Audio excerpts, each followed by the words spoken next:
శ్రీ గురుభ్యో నమః.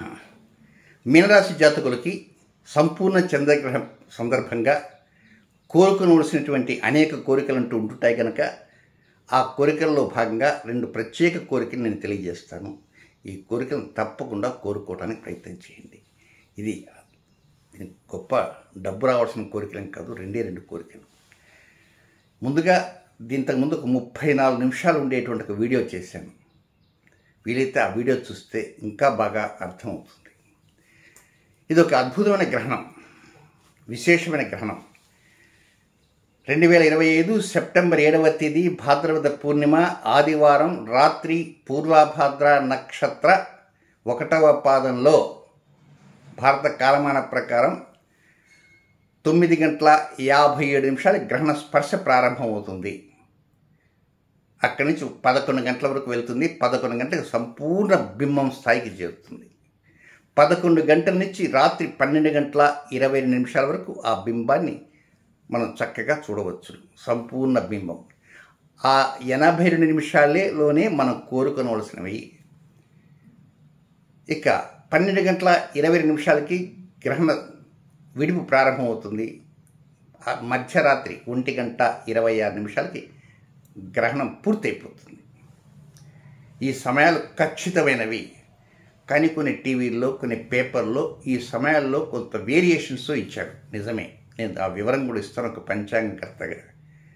ఎప్పుడైనా సరే అది పాక్షగ్రహణమైన, సంపూర్ణ గ్రహణమైన, చంద్రగ్రహణమైన, సూర్యగ్రహణమైన గ్రహణానికి ముందు ఒక 60 నిమిషాలు, గ్రహణం పూర్తయిన తర్వాత మరొక 60 నిమిషాలు లైట్ ఫెయిల్ అయ్యే విధంగా చంద్రుడు కానీ సూర్యుడు కానీ కనపడుతుంటారు.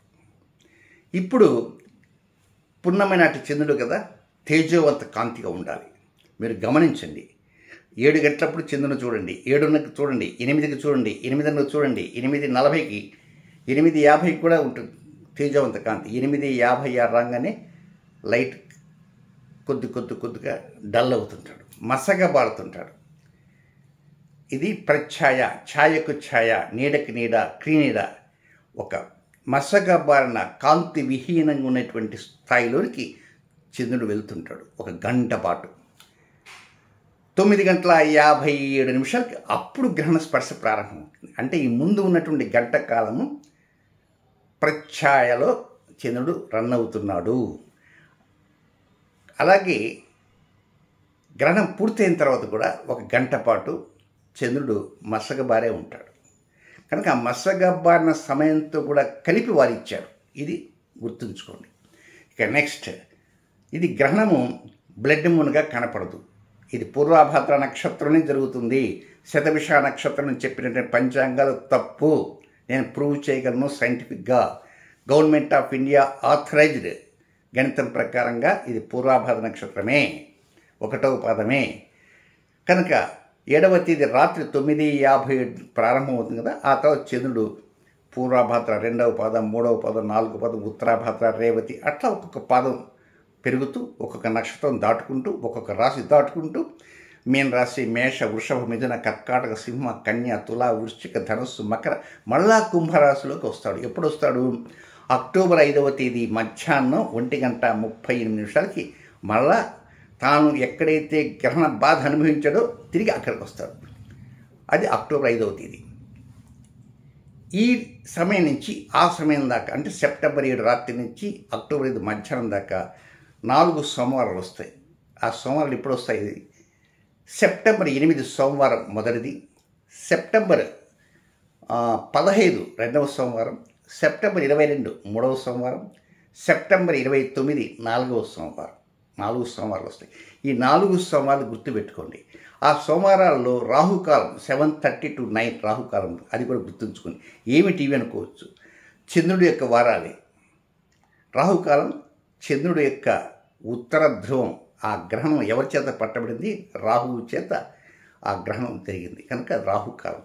అయితే ఇప్పుడు ఈ రాహుకాలం ఏం చేయాలని చెప్తా. దానికి ముందుగా మీకు ఎన్నో కోరికలు ఉంటాయి. ఈ కోరికలన్నీ కూడా క్రైసిస్ని ఆపర్చునిటీగా చేసుకోండి అని ఆ 34 నిమిషాల వీడియోలు చెప్పా. మళ్ళా తిరిగి అదంతా చెప్పాలంటే చాలా లెంగ్తీ వీడియో అవుతుంది. కనుక వీలైతే ఆ వీడియో చూడండి. మీకు సమస్యలు ఉంటాయి, క్రైసిస్లు ఉంటాయి. వీటన్నింటినీ పోగొట్టుకోవడం కోసంగా ఆపర్చునిటీ అనేది వచ్చింది. ఆ ఆపర్చునిటీ ఎప్పుడు వచ్చింది? 11 గంటల దగ్గర నుంచి 12 గంటల 22 నిమిషాల దాకా ఉంది. కనుక దీనికి పట్టు స్నానం, విడిపు స్నానం చేస్తుంటారు. అది తాంత్రికులు, మాంత్రికులు, ఉపాసకులు చేసేటువంటి. మీరేమైనా ఉపాసకులు అయితే మీరు కూడా చేస్తుంటారు కనుక దాని గురించి నేను చెప్పాల్సిన అవసరం లేదు. మీరు ఉపాసకులు కేవలం గృహస్థులే అనుకోండి, హాయిగా ప్రశాంతంగా సాయంత్రం కల్లా 5-6 గంటల భోజనం చేసి సరిగిపోతుంది. ఇక మీ ఇష్టదేవాన్ని ప్రార్థన చేసుకోండి 11 గంటల నుంచి. ఇక 11 గంటల నుంచి ఎంతసేపు మీ ఓపికనంత వరకు మీ కోరికలను కోరుకుంటూ ఉండండి. మీ కోరికలతో పాటు నేను 2 చిన్న కోరికలు, ఎందుకంటే రిలేటెడ్ టు సంపూర్ణ చంద్రగ్రహణం కనుక ఈ 2 కోరికలు. కొంతమంది ఆ 2 కోరికలు ఉండకుండా ఏదో కోరుకుండొచ్చు. మొదటి కోరిక ఖర్చు తగ్గిపోవాలి. మొదటి కోరిక ఖర్చు తగ్గిపోవాలి. ఏం ఖర్చు? ఏదైనా ఖర్చు ఉండొచ్చు. ఖర్చు తగ్గిపోవాలి. రెండవ కోరిక సంతాన స్థానం డెవలప్ కావాలి. అమ్మాయిలు కావచ్చు, అబ్బాయిలు కావచ్చు, సంతానం లేని వారు కావచ్చు, ఎవరైనా కావచ్చు, సంతాన స్థానం డెవలప్ కావాలి. అంటే సంతానం కలగాలని ఇంకో దాంట్లో అర్థం వస్తుంది. కలిగినటువంటి సంతానం ప్రయోజకులు కావాలని దానికి అర్థం వస్తుంది. ప్రయోజకుల సంతానం వారికి విద్యాబుద్ధులు కావచ్చు, ఉద్యోగం కావచ్చు, వ్యాపారాలు కావచ్చు, వారి వివాహాలు కావచ్చు, అంతా కూడా తమకు కలిగిన సంతానం డెవలప్ కావాలి. కొంతమంది సంతానాలకు ఏదో చిన్న చిన్న సమస్యలు ఉంటాయి, అక్కడ కూడా కొంత అభివృద్ధి అంటూ కావాలి. మొదటి కోరిక ఖర్చు తగ్గాలి. రెండవ కోరిక సంతానం అభివృద్ధి చెందాలి. ఈ 2 కోరికలు. అంతమించి మీ కోరికలన్నీ కోరుకోండి, ఎన్నైనా కోరుకోండి. ముఖ్యమంత్రి కావాలని కోరుకుంటారు, ప్రధానమంత్రి కావాలని కోరుకుంటారు. సరే, అవన్నీ పక్కన పెట్టి ఈ 2 కోరికలు ఖర్చు తగ్గాలి, సంతానం అభివృద్ధి చెందాలి. ఈ 2 కోరికలు కోరుకుంటారు. నెక్స్ట్ 8వ తేదీ, 15వ తేదీ, 22వ తేదీ, 29వ తేదీ రోజుల్లో ఆ 4 సోమవారాల్లో కూడా ఉదయ సమయంలో, రాహుకాల సమయంలో మరొక్క మారు మీరు ఇంట్లో ఉన్న, బజార్లో ఉన్న, డ్రైవింగ్లో ఉన్న, ఎక్కడున్నా మనసులో ఒక్కసారి అది రిమైండ్ చేసుకోండి. సింహావలోకనం చేసుకోండి, రివిజన్ చేసుకోండి. ఇప్పుడు మీరు ఒక ఆఫీస్లో ఫైల్ ఇచ్చి వచ్చారు, ఒక నెలకి రమ్మన్నారు అక్కడ ఆఫీసర్ గారు, మళ్ళీ ఒక వారం తర్వాత మళ్ళీ పోయి కనపడతారు. దీనికి ఆయన రమ్మన్నది ఒక నెల తర్వాతనే, కానీ ఒకసారి గుర్తు చేసి వద్దామని మర్చిపోతారేమో. సార్ కొంచెం ఫైల్ ఉందండి, కొంచెం త్వరగా పంపండి, గుర్తు చేసి వస్తారు. అలాగే ఆ గ్రహణం పట్టిన చంద్రుడు సమయంలో ఆ 82 నిమిషాలని మనం చెప్పుకున్నాం. ఈ చెప్పుకున్నవన్నీ కూడా అన్నీ మళ్ళా అక్కర్లా. ఓ మహానుభావ, గ్రహణ సమయంలో నేను ఎన్నో కోరికలు కోరుకున్నాను. అందులో సిద్ధాంతి గారు 2 కోరికలు మాత్రం తప్పకుండా కోరుకోండి అన్నాడు. 2 కోరికలు కోరుకున్నాను. ఖర్చు తగ్గించాలా, ఖర్చు తగ్గాలి, సంతాన అభివృద్ధి చెందాలి. ఏమన్నా మాకు వివాహం కాలేదండి, వివాహం అవుతుందనుకో అప్పుడైనా. కనుక ఈ 2 కోరికల్ని, మీరు అనుకున్న కోరికల్ని 8వ తేదీ, 15వ తేదీ, 22వ తేదీ, 29వ తేదీ కూడా చక్కగా మరొకసారి స్మరణ చేసుకోండి. ఈ గ్రహణం 90 సంవత్సరాల పైనే వచ్చింది. 500 సంవత్సరాలు, 600 సంవత్సరాలు, 300 సంవత్సరాలు చెప్పే మాట వాస్తవాలు కాదు. నేనంతా చెక్ చేసుకుంటూ వస్తున్నాను. అది డేట్తో కూడా చెప్పండి, నాకు సమయం లేదు. తిరిగి మళ్ళీ ఇది 90-95 సంవత్సరాల తర్వాతే తిరిగి మళ్ళీ వస్తుంది. కనుక ఇలాంటి అద్భుత గ్రహణం, గర్భవతులు మాత్రం చూడవద్దు, మిగిలిన అందరూ చక్కగా చూడండి. ఇది బ్లడ్ మూన్గా కనపడదు, పూర్వాభాద్ర నక్షత్రం ఉంటుంది. కనుక ఇలాంటి అద్భుతమైన అవకాశం వచ్చింది కనుక జార విడుచుకోవచ్చు. శుభం.